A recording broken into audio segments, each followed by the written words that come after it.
c'est au peuple de faire progresser l'État. Votez, c'est tout ce que j'ai à vous dire, votez. C'est ça que je veux dire. Ah, moi personnellement je voterai à gauche, chacun fait ce qu'il veut évidemment, mais mon cœur est à gauche, je vote à gauche depuis toujours, je continuerai.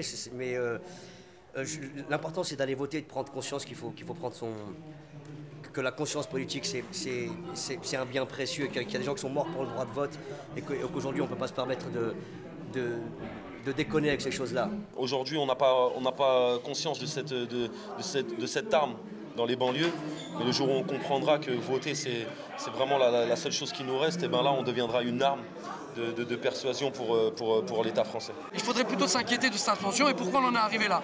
Donc notre démarche, c'est que la question des quartiers populaires doit peser sur la présidentielle de 2012. Il nous paraît ça important alors qu'en 2005, il y a quand même eu des choses graves et qu'aujourd'hui, la question des quartiers populaires n'est même pas évoquée dans les programmes. Donc ça nous inquiète. Alors on n'a pas du tout, encore une fois, envie de subir quoi que ce soit. On a envie d'être acteur et auteur et on a surtout envie de démontrer qu'il n'y a pas de désert politique dans ces quartiers-là et que la banlieue fera l'élection aussi.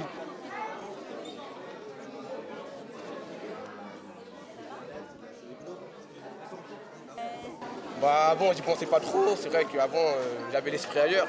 Parce que moi, les votes, ça m'intéressait pas trop. Tout ce qui est politique, je calcule pas trop. Et puis avec le temps, on grandit et on se rend compte des choses. D'abord, je vais m'inscrire sur les listes électorales. Après, dans un deuxième temps, on verra ce que nous proposent les différents partis. Après, s'il y en a qui me conviennent plus que l'autre, je viendrai voter.